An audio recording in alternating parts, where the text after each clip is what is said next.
Hello everybody, welcome to A to Z dentistry. तो आज हम जो टॉपिक डिस्कस करने वाले हैं वो है पेप्टिक अल्सर डिसीज़। ये एक बहुत इंपॉर्टेंट क्वेश्चन है एंड काफ़ी बार यूनिवर्सिटी एग्ज़ाम्स में पूछा जाता है। तो आज हम डिस्कस करेंगे पेप्टिक अल्सर की डेफिनेशन, उसकी pathophysiology, etiology, clinical features, investigations, treatment and complications. So what is peptic ulcer? It is defined as the presence of ulcer in the lower esophagus, stomach, or the duodenum, which occurs due to breach in the mucosa due to an imbalance between mucosal defensive and luminal factors. So basically इस definition के दो parts हैं। First part describe करता है ulcer की location. Peptic ulcer lower oesophagus, stomach या duodenum कहीं भी पाया जा सकता है एंड इस अल्सर के डेवलप होने का रीज़न होता है imbalance between the mucosal defensive and luminal factors.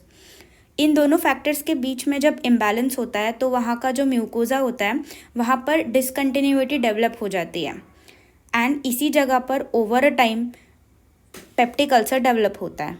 So definition में दो फैक्टर्स डिस्क्राइब किए गए हैं, mucosal defensive and luminal factors. So mucosal defensive factors जो हमारे बॉडी में नेचुरली प्रेजेंट होते हैं वो है म्यूकस, बाइकार्बोनेट्स एंड फॉस्फोलिपिड्स। ये सारे फैक्टर्स म्यूकोजा को प्रोटेक्ट करते हैं एंड इसे पेप्सिन एंड HCl की डिलीटरस इफेक्ट से बचाते हैं। ये सारे फैक्टर्स मिलकर म्यूकस, बाइकार्बोनेट, फॉस्फोलिपिड बैरियर बनाते हैं। नेक्स्ट फैक्टर्स हैं म्यूकोजल ल्यूमिनल फैक्टर्स। इनके एग्जाम्पल हैं पेप्सिन एंड हाइड्रोक्लोरिक एसिड। ये दोनों बेसिकली एंटागोनिस्ट होते हैं म्यूकोजल डिफेंसिव फैक्टर्स के एंड जब म्यूकोजल ल्यूमिनल फैक्टर्स बहुत एक्सेसिव हो जाते हैं तब पेप्टिक अल्सर के डेवलपमेंट के चांसेस बहुत बढ़ जाते हैं। नेक्स्ट हम डिस्कस करेंगे pathophysiology of duodenal ulceration. So initially antral D cells जो सोमैटोस्टैटिन रिलीज़ करते हैं उसका डिप्लीशन हो जाता है। उसके बाद over a period of time जो गैस्ट्रिन रिलीज़ करते हैं जी सेल्स वो बहुत एक्सेसिवली गैस्ट्रिन रिलीज़ करने लगते हैं। उसके बाद क्योंकि गैस्ट्रिन ज़्यादा अमाउंट में रिलीज़ हो रहा है तो HCl भी बहुत ज़्यादा अमाउंट में रिलीज़ होने लगता है।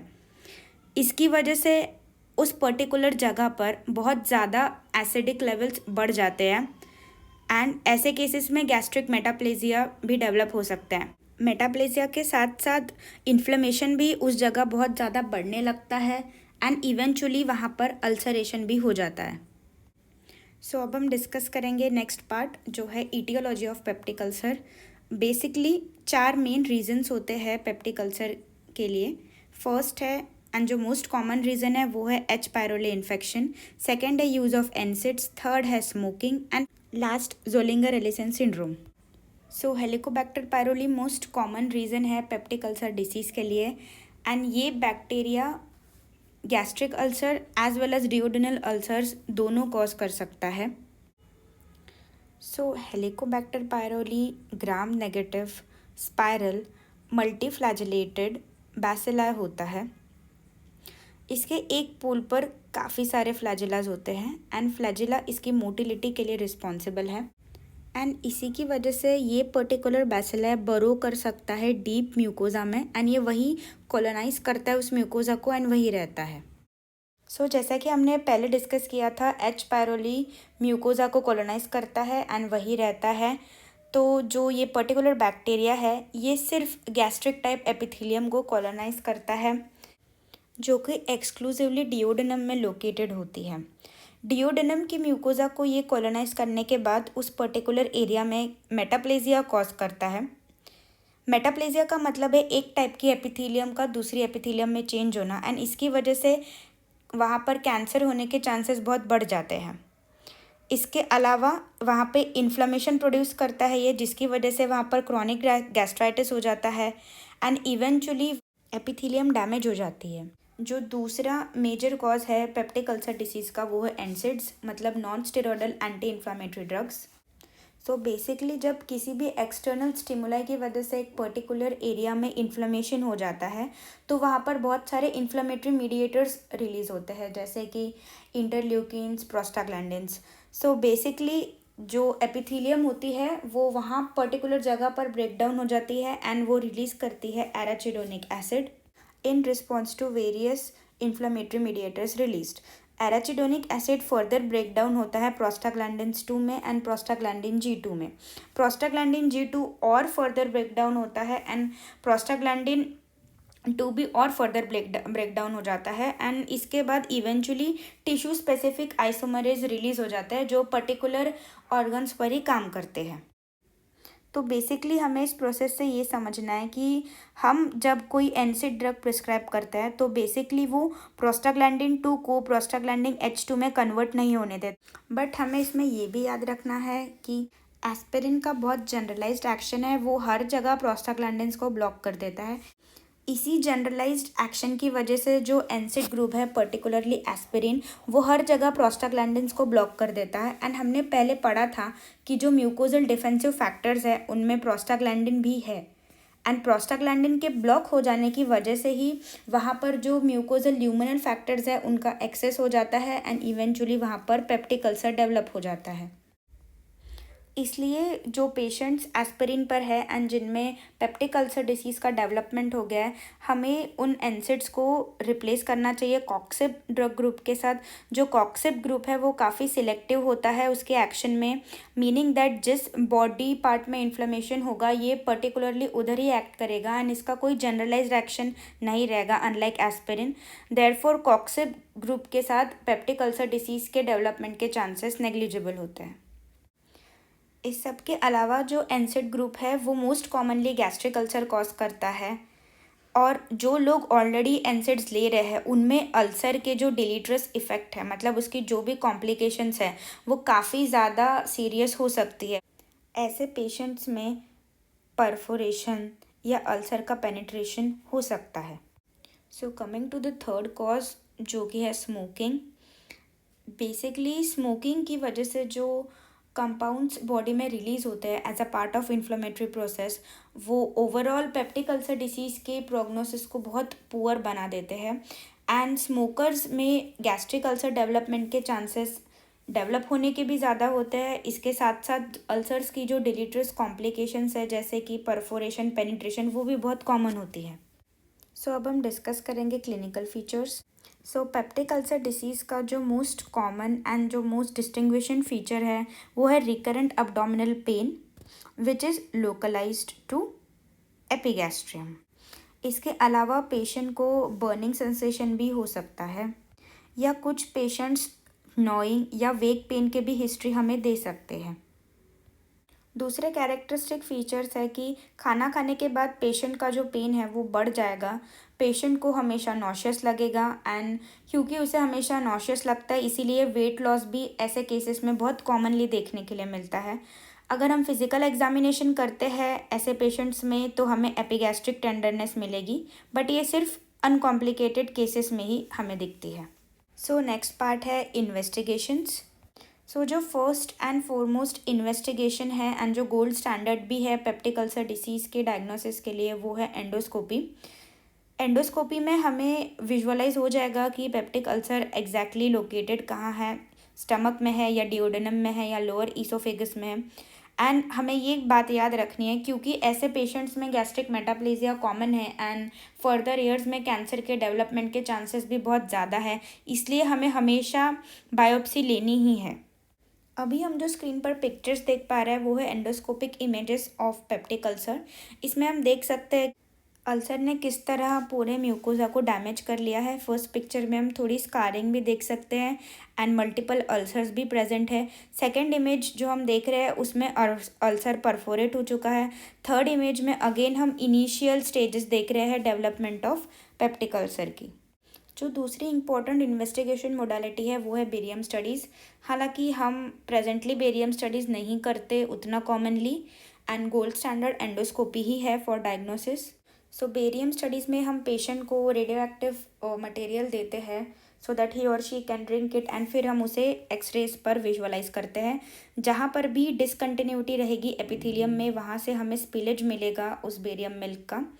तो जैसे कि हम इमेजेस में देख पा रहे हैं, इमेज ए में हम अल्सर विजुअलाइज हो रहा है, इमेज बी में भी हम क्लियरली मेकआउट कर सकते हैं अल्सर को, एंड थर्ड इमेज में हम देख पा रहे हैं गैस्ट्रिक अल्सर। हम इस मेथड से अल्सर को लोकलाइज भी कर सकते हैं, वेदर वो डिओडेनम में है, लोअर इसोफेगस में है या स्टमक में है। इन दोनों टेस्ट के अलावा हम एच पायरोली के लिए भी डायग्नोस्टिक टेस्ट कर सकते हैं, क्योंकि एच पायरोली कॉमनेस्ट कॉज होता है पेप्टिक अल्सर डिसीज़ के लिए। तो जो नॉन इन्वेजिव टेस्ट होते हैं एच पायरोली को डायग्नोस करने के लिए, वो है serology, fecal antigen assay and rapid urease test. इन टेस्ट्स के अलावा हमें हमेशा सीबीसी करना चाहिए। सीबीसी में हमें शायद अनीमिया मिल सकता है, क्योंकि अल्सर में ब्लीडिंग भी हो सकती है, एंड क्रॉनिक लॉस होने की वजह से ब्लड का थ्रू स्टूल्स पेशेंट को अनीमिया हो सकता है। हम स्टूल टेस्ट कर सकते हैं which might be positive for occult blood. इसके अलावा पेशेंट में ल्यूकोसाइटोसिस भी हमें दिख सकता है अगर पेनिट्रेशन या परफोरेशन हो गया हो तो पेप्टिक अल्सर का। Coming to complications of peptic ulcer disease, जो फर्स्ट एंड फॉरमोस्ट कॉम्प्लिकेशन है वो है हीमोरेजिस। जैसा कि हमने पहले डिस्कस किया था, हीमोरेजिस बहुत कॉमन होते हैं, एंड इसी की वजह से पेशेंट को अनीमिया हो सकता है या the stool might be positive for occult blood. Second complication है अल्सर का perforation. Apart from this, ulcer का पेनिट्रेशन हो सकता है into the surrounding structures, into deeper tissues. इसके अलावा गैस्ट्रिक आउटलेट ऑब्स्ट्रक्शन भी काफ़ी कॉमन है। इस टॉपिक का लास्ट पार्ट है treatment. So peptic ulcer disease की ट्रीटमेंट हम ब्रॉडली दो टाइप्स में क्लासीफाई कर सकते हैं। फर्स्ट है general measures and second part है medical treatment. So general measures में हम पेशेंट को एडवाइस करेंगे कि वो रेगुलर इंटरवल्स पर खाना खाए, सो दैट पेन की प्रोपेंसिटी कम हो जाए। सेकंड है पेशेंट को कम्प्लीटली स्मोकिंग बंद करने के लिए हमें एडवाइस करना है, क्योंकि इससे ओवरऑल प्रोग्नोसिस इम्प्रूव होगा पेशेंट का। मेडिकल ट्रीटमेंट में एसिड न्यूट्रलाइजिंग ड्रग्स दिए जाते हैं, इसके अलावा म्यूकोजल प्रोटेक्टिव एजेंट। इन दोनों कैटेगरीज के अलावा हमें ड्रग्स देने हैं in order to eradicate the H pylori. अब हम सारी ड्रग कैटेगरीज को थोड़ा डिटेल में देखेंगे। तो सबसे पहले है एसिड न्यूट्रलाइजिंग ड्रग्स। बेसिकली ये होते हैं antacids which are salts of magnesium और एल्यूमिनियम हाइड्रोक्साइड। इसके बाद आते हैं H2 रिसेप्टर एंटागोनिस्ट। इनका एग्जाम्पल है रानिटिडिन। इसका डोजेज है अराउंड 300 मिलीग्राम डेली। अल्टरनेटिवली हम पेशेंट को फैमोटिडिन भी प्रिस्क्राइब कर सकते हैं, एंड फैमोटिडिन की डोजेज है 400 मिलीग्राम डेली। सो एंटासिड्स जो है बेसिकली वो सिम्टोमेटिक ट्रीटमेंट देते हैं। HCl जब रिलीज़ होता है तो सॉल्ट्स ऑफ एल्यूमिनियम या मैग्नीशियम हाइड्रोक्साइड उस HCl को डायरेक्टली न्यूट्रलाइज कर देता है। H2 रिसेप्टर एंटागोनिस्ट जो है वो बेसिकली हिस्टामिन के एक्शन ब्लॉक कर देते हैं पैराइटल सेल्स ऑफ स्टमक पर, जिससे कि स्टमक एसिड प्रोडक्शन रुक जाता है। इन दोनों के अलावा जो मोस्ट कॉमनली ड्रग्स यूज्ड होते हैं फॉर पेप्टिक अल्सर डिसीज़ वो है proton pump inhibitors. Basically proton pump inhibitors irreversibly block कर देते हैं गैस्ट्रिक प्रोटॉन पंप को, जो गैस्ट्रिक पैराइटल सेल्स के ऊपर प्रेजेंट होता है, जिससे कि गैस्ट्रिक एसिड प्रोडक्शन रुक जाता है। ये बहुत अच्छे ड्रग्स हैं, and in about 90% of the cases patient को काफ़ी रिलीफ मिल जाती है। सो प्रोटॉन पंप इनहिबिटर्स के एग्जाम्पल हैं ओमीप्राजोल। अल्टरनेटिवली हम पेशेंट को रैबिप्राजोल भी दे सकते हैं। रैबिप्राजोल और ओमीप्राजोल का जो डोज है वो है 20 मिलीग्राम, एंड इन्हें मील से हाफ एन आवर पहले लेना होता है। इन दोनों के अलावा हम पेशेंट को पेंटाप्रोजोल भी प्रिस्क्राइब कर सकते हैं। उसका डोजेज है 40 milligram half an hour before the meals. हमें ये पेशेंट 2 टाइम्स अ डे देना है। सो नेक्स्ट कैटेगरी है म्यूकोजल प्रोटेक्टिव एजेंट्स की। जैसे इसके नाम से पता चलता है, ये म्यूकोजा के ऊपर एक प्रोटेक्टिव लेयर बना के उसे प्रोटेक्ट करते हैं। सो इसका एग्जांपल है सुक्रालफेट। ये हमें 1 ग्राम 4 टाइम्स अ डे देना है।